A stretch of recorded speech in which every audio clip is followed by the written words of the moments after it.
Hello students, तो next numerical है plane sheet पे बेस्ड एप्लीकेशन है गोजिस थ्योरम की, जो हमने प्लेन शीट के लिए की थी। ठीक है, इनफाइनाइट थिन प्लेन शीट।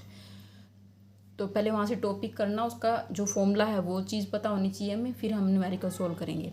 देखो, a large plane sheet of charge having surface charge density 5 × 10⁻⁻⁶ centimetre पर सेंटीमीटर स्क्वायर। ठीक है, surface charge density sigma given है यहाँ पे। सबसे पहले सिग्मा कितना है, 5 × 10⁻⁻⁶ पर सेंटीमीटर स्क्वायर। ठीक है, lies in XY plane. XY plane में जो शीट लाई कर रही है। Find the electric flux through circular area of radius 0.1 metre. Electric flux कहाँ पे फाइंड आउट करना है? देखो, शीट प्लेन शीट का जब हम फाइंड आउट करते थे, देखो इस तरह से शीट होती थी हमारे पास, इसके ऊपर पॉजिटिव चार्ज स्प्रेड था, तो यहाँ पे हमने सिलेंडर इमेजिन किया था। ठीक है, तो यहाँ पे भी इस तरह से ही करना है, सिलेंडर इमेजिन कर रखा है। तो इलेक्ट्रिक फ्लक्स हमें इतने एरिया में से फाइंड आउट करना है जितना ये सिलेंडर का ये सर्कुलर एरिया है। ठीक है, सिलेंडर का सर्कुलर एरिया है, इसका रेडियस कितना है, रेडियस r = 0.1 मीटर। ठीक है, if the normal to circular area makes an angle of 60 degree with Z axis.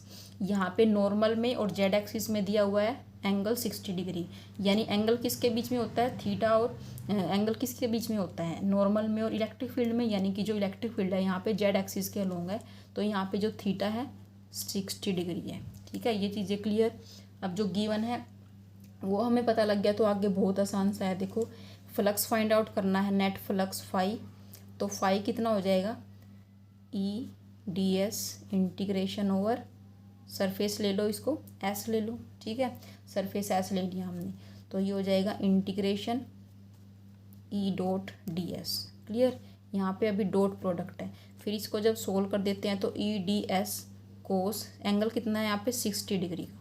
ठीक है, 60 डिग्री क्या होता है, 1/2 कोस 60 1/2 होता है, तो 1/2 और E भी बाहर आ जाएगा, तो integration over S × ds। Clear, तो ये जो ये एरिया, इस एरिया को हम यहाँ पे S बोल रहे हैं कि जितने एरिया हम में से हमने फाइंड आउट करना है। ठीक है, तो ये एरिया कितना है, देखो ये एक सर्कल की तरह ही है। ठीक है, तो सर्कल है तो सर्कल का एरिया कितना होता है, πr² होता है। ठीक है, तो E/2 इंटू क्या हो जाएगा, टोटल एरिया S मान लिया हमने इसका। ठीक है, तो ये हो गया E/2 इंटू सर्कल का एरिया कितना होता है, πr²। ठीक है, और इलेक्ट्रिक फील्ड तो यहाँ पे गिवन नहीं है, इलेक्ट्रिक फील्ड का मैग्नीट्यूड, लेकिन सरफेस चार्ज डेंसिटी यहाँ पे गिवन है।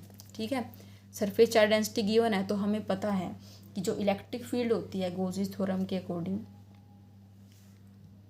जो प्लेन शीट के लिए हमने फाइंड आउट की थी, सिंगल प्लेन शीट के लिए, वो कितनी होती, σ/2ε0। क्लियर, ये 2, एक ये 2 है। ठीक है, एक ये 2 आ जाएगा, और इनटू में क्या है, πr²। क्लियर, तो सिग्मा की वैल्यू पुट कर दो, 5 × 10⁻⁻⁶। क्लियर, डिवाइड बाई क्या है, 2ε0 8.85, 10⁻⁻ क्या होता है, -12। ठीक है, एक ये 2 है यहाँ पे, फिर है पाई की वैल्यू पुट कर लो 3.14, या फिर 22/7 पुट कर लो। r², रेडियस कितना है 0.1, 0.1 का स्क्वायर आएगा, 0.1 का होल स्क्वायर। ठीक है, तो मल्टीप्लाई कर लो 5 3.14 को और इन दोनों। ठीक है, और फिर जो कैंसिल हो रहा है उसको कैंसिल कर दो, 10 की पार्ट्स को सेपरेट कर दो। तो जो नेट फ्लक्स हमारा आ रहा है, नेट फ्लक्स कैलकुलेट करके यहाँ पे आना है 4.44 × 10⁻3। यूनिट्स क्या होंगी, न्यूटन मीटर स्क्वायर पर कूलम। ओके, तो ये आ गया हमारा नेट फ्लक्स।